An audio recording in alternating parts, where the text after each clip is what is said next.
السلام علیکم ورحمۃ اللہ وبرکاتہ۔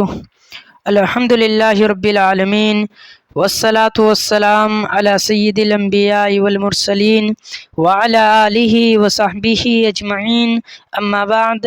قال النبی صلی اللہ علیہ وسلم طلب العلم فریضۃ علی کل مسلم۔ محترم ناظرین، پچھلے ویڈیو کے اندر ہم نے تفصیل سے جانا کہ جمعہ کے دن غسل کرنا یہ واجب ہے یا مستحب ہے۔ آج کے ویڈیو میں ہم جانیں گے کہ کیا جنبی کی حالت میں قرآن مجید پڑھا جا سکتا ہے یا نہیں۔ آئیے ہم حدیث کو شروع کرتے ہیں۔ سب سے پہلے ہم حدیث کا اعراب دیکھ لیتے ہیں، پھر ترجمہ کریں گے۔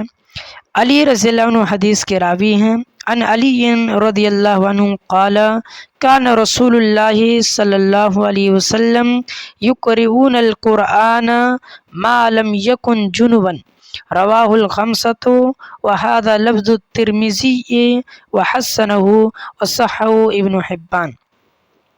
علی رضی اللہ عنہ روایت کرتے ہیں۔ علی رضی اللہ عنہ کون ہیں؟ یہ اللہ کے نبی صلی اللہ علیہ وسلم کے داماد ہیں، داماد رسول آپ کہہ سکتے ہیں، کیونکہ اللہ کے نبی کی چہیتی بیٹی حضرت فاطمہ رضی اللہ عنہ کے یہ شوہر ہیں۔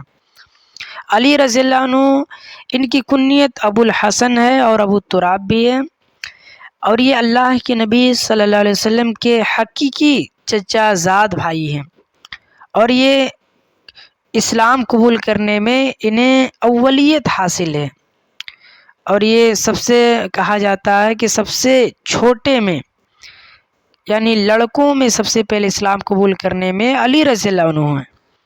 ان سے جو احادیث مروی ہے 586 احادیث مروی ہے، اور ان کی جو وفات ہوئی 40 ہجری میں وفات ہوئی۔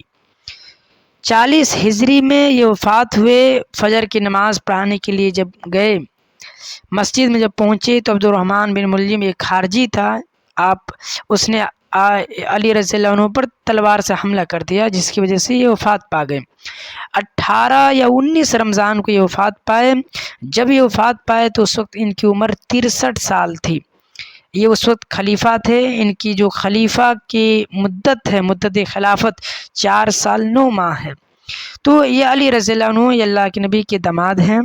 یہ روایت کرتے ہیں، قال کہتے ہیں کہ کان رسول اللہ صلی اللہ علیہ وسلم، اللہ کے رسول صلی اللہ علیہ وسلم یقرؤون، ہمیں پڑھاتے تھے، القرآن، قرآن کو، قرآن ہمیں پڑھاتے تھے، ما لم یکن، جب نہ ہوتے تھے، جنباً، جنبی، یعنی کہہ رہے ہیں کہ اللہ کے رسول ہمیں قرآن تب پڑھاتے تھے جب جنبی نہیں ہوتے تھے۔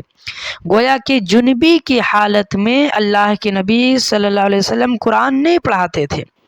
رواہ الخمسۃ، اسے خمسہ نے روایت کیا ہے۔ خمسہ سے کیا کون کون مراد ہیں؟ ابو داود، نسائی، ترمذی، ابن ماجہ اور مسند احمد۔ اور اس پہ ہم نے اسپیشل ایک ویڈیو بھی بنا دیا ہے کہ خمسہ سے کیا مراد ہے، سبعہ سے کیا مراد ہے، آپ کو ڈسکرپشن میں لنک مل سکتا ہے۔ وہذا لفظ الترمذی، اور یہ جو لفظ ہے ترمذی کا لفظ ہے، اور اسے حسن قرار دیا گیا ہے۔ ترمذی نے اسے حسن قرار دیا ہے، اور اسے ابن حبان نے بھی صحیح قرار دیا ہے۔ گویا یہ حدیث صحیح ہے۔ تو علی رضی اللہ تعالیٰ عنہ روایت کرتے ہیں، کہتے ہیں کہ اللہ کے نبی صلی اللہ علیہ وسلم ہمیں قرآن اس صورت میں پڑھاتے تھے جب جنبی نہیں ہوتے تھے۔ ابھی مسئلہ یہاں پر یہ ہے کہ کیا جنبی کی حالت میں قرآن پڑھ سکتے ہیں یا نہیں۔ تو دیکھیے، اگر حدث اکبر ہے، دیکھیے حدث میں 2 قسمیں ہوتی ہیں، ایک حدث اکبر ہوتا ہے، ایک حدث اصغر ہوتا ہے۔ حدث اکبر کہا جائے تو سب سے پہلے آپ حدث سمجھے کہ حدث کسے کہتے ہیں۔ حدث کہتے ہیں کہ انسان کے بدن سے ایسے وصف کا پایا جانا جس سے غسل واجب ہو جائے، انسان کے بدن سے ایسے وصف کا پایا جانا جس سے غسل واجب ہو جاتا ہے۔ اب اس میں 2 صورتیں ہوتی ہیں۔ اگر وضو واجب ہو جائے، دیکھیے آپ سیدھا ترجمہ یا تعریف یہ سمجھ لیں کہ انسان کے بدن سے ایسے وصف کا پایا جانا جس سے وضو واجب ہو جائے۔ یہ آپ بہترین ترجمہ اور بہترین تعریف یہ یاد کر لیں کہ انسان کے بدن سے ایسے وصف کا پایا جانا جس سے وضو واجب ہو جائے تو اسے حدث کہتے ہیں۔ اب حدث میں دو صورتیں ہوتی ہیں، ایک حدث اکبر ہوتا ہے، ایک حدث اصغر ہوتا ہے۔ حدث اکبر میں کوئی ایسا وصف پایا جاتا ہے جس سے غسل واجب ہوتا ہے، اور حدث اصغر میں ایسا وصف پایا جاتا ہے جس سے وضو واجب ہوتا ہے۔ تو یہ دو صورتیں اس کے اندر پائی جاتی ہیں۔ تو اگر حدث اکبر ہے تو اس صورت میں پہلے غسل کیا جائے گا، اس کے بعد قرآن پڑھا جائے گا۔ گویا کہ حدث اکبر کی صورت میں قرآن مجید کا پڑھنا جنبی کی حالت میں یہ جائز نہیں ہے، علماء کرام نے اسے حرام قرار دیا ہے۔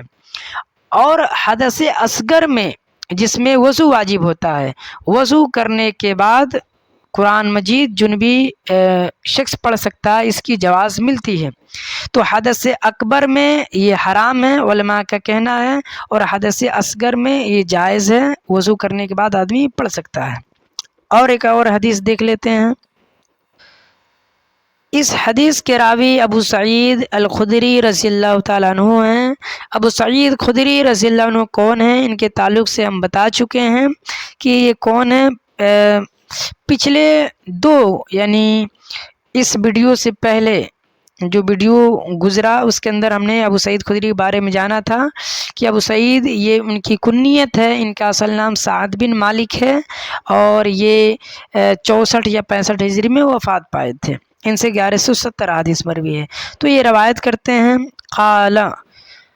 قال رسول اللہ صلی اللہ علیہ وسلم، قال یہ کہتے ہیں کہ اللہ کے رسول صلی اللہ علیہ وسلم نے فرمایا، اذا اتا جب آئے، احدکم تم میں سے کوئی شخص، اہلہ اپنے اہل کے پاس یعنی اپنی بیوی کے پاس، اذا اتا جب آئے، احدکم تم میں سے کوئی یعنی جب تم میں سے کوئی شخص آئے، اہلہ اپنی بیوی کے پاس، ثم پھر ارادہ کرے، ان یعود کہ دوبارہ لوٹے یعنی دوبارہ جمع کے لیے جائے، فلیتوضا تو چاہیے کہ وضو کر لے، بینہما ان دونوں کے درمیان، یعنی جمع ایک مرتبہ کر لیا، اب جب دوبارہ کرنے کے لیے جا رہا ہے تو اس کے درمیان وضو کر لے، بینہما وضو کر لے، وضوًا کامل وضو کر لے۔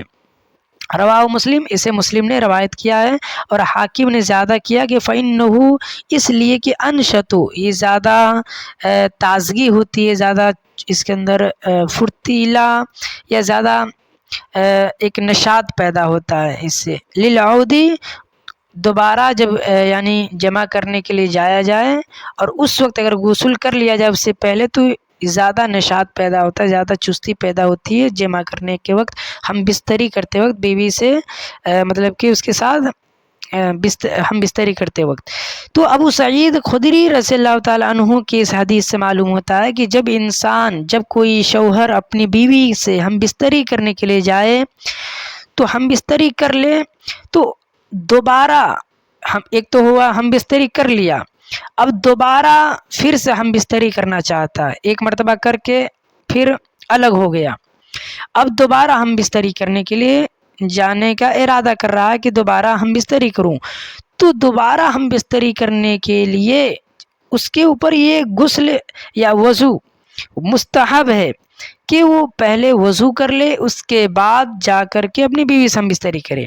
مثال کے طور پہ ایک انسان ہے، ایک شوہر ہے، اپنی بیوی سے ہم بستری کیا، اب ہم بستری کرنے کے بعد وہ پھر سو گیا، اب سونے کے بعد پھر اس کا دل کیا کہ چلو پھر سے ہم بستری کریں بیوی سے، تو اب دوبارہ ہم بستری کرنے کی صورت میں جب وہ دوبارہ ارادہ کرے تو جا کر پہلے وضو کرے، پھر ہم بستری کریں۔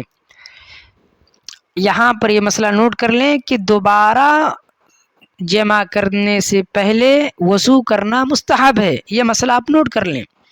جب بھی دوبارہ اپنی بیوی سے ہم بستری کرنے کا ارادہ کرے تو یہ وضو مستحب ہے اس درمیان کرنا۔ فلیتوضا کا لفظ چاہیے کہ وضو کر لے، گویا کہ مستحب پہ دلالت کر رہا ہے کہ یعنی کہ وضو کر لے گا تو یہ اور بہتر ہے. اور یہ حاکم نے جو زیادہ کیا کہ اس کے اندر زیادہ نشاط پیدا ہوتا ہے. جب انسان دوبارہ وضو کر لے گا پھر جائے گا تو اس کے اندر ایک نئی طریقے سے کہ جمع کرنے کا مطلب کہ جذبہ پیدا ہوگا، ایک نشاط پیدا ہوگا. تو چاہیے کہ انسان جب دوبارہ ہم بستری کرنے کے لیے جائے تو وضو کر لے. اور اربع کے اندر یعنی ابو داؤد، نسائی، ترمذی، ابن ماجہ کے اندر اس طریقے سے ہے کہ عائشہ رضی اللہ تعالیٰ عنہ روایت سے مروی ہے، قالت کہتی ہیں کہ اللہ کے رسول صلی اللہ علیہ وسلم ینامو سو جاتے تھے، وہ جنوبن اس حال میں کہ جنبی ہوتے، من غیر ان یمس ماء اس صورت میں کہ پانی وہ نہیں چھوتے تھے. وہ معلول، یہ معلول ہے، یعنی عائشہ رضی اللہ تعالیٰ عنہ کی اس حدیث سے یہ معلوم چل رہا ہے کہ اللہ کے نبی صلی اللہ علیہ وسلم غسل نہیں کرتے تھے، ایسے سو جاتے تھے. تو یہ بھی ثابت ہے جبکہ یہ معلول ہے. لیکن دیکھیے جو زیادہ بہتر معلوم ہوتی ہے کہ انسان جب اپنی بیوی سے ہم بستری کر لے، جنبی ہو جائے تو اس صورت میں غسل کر کے اگر سوتا تو اور زیادہ اچھی ہے. لیکن اگر کوئی شخص غسل کر کے نہیں سوتا تو چاہیے کہ وضو کر کے سو جائے. وضو کر کے سو گیا تو یہ بھی اس کے لیے کافی ہو جائے گا. تو جو پہلے ابو سعید خدری کی حدیث سے معلوم ہوا کہ دوبارہ ہم بستری کرنے کا جب ارادہ کرے تو وضو کر لے، اور عائشہ رضی اللہ تعالیٰ عنہ کے حدیث سے معلوم ہوا کہ جب انسان جنبی ہو جائے، ناپاک ہو جائے تو اللہ بغیر غسل کے سو سکتا ہے، کوئی غسل اس کے اوپر واجب نہیں ہے. گویا معلوم ہوا کہ جنبی کی حالت میں انسان سو سکتا ہے، لیکن بہتر یہ ہے کہ غسل کرے لے. اگر غسل نہیں کر سکتا تو وضو کر کے کم سے کم سو جائے. اللہ تعالیٰ سے دعا ہے کہ اللہ تعالیٰ ہمیں ان حدیث پر عمل کرنے کی توفیق عطا فرمائے، اور کہنے اور سننے سے زیادہ ہمیں عمل کرنے توفیق عطا فرمائے، اور دوسرے لوگوں تک حدیث کو پہنچانے کی اور ہمیں خود سیکھنے کی توفیق عطا فرمائے. آمین. والسلام علیکم ورحمۃ اللہ وبرکاتہ.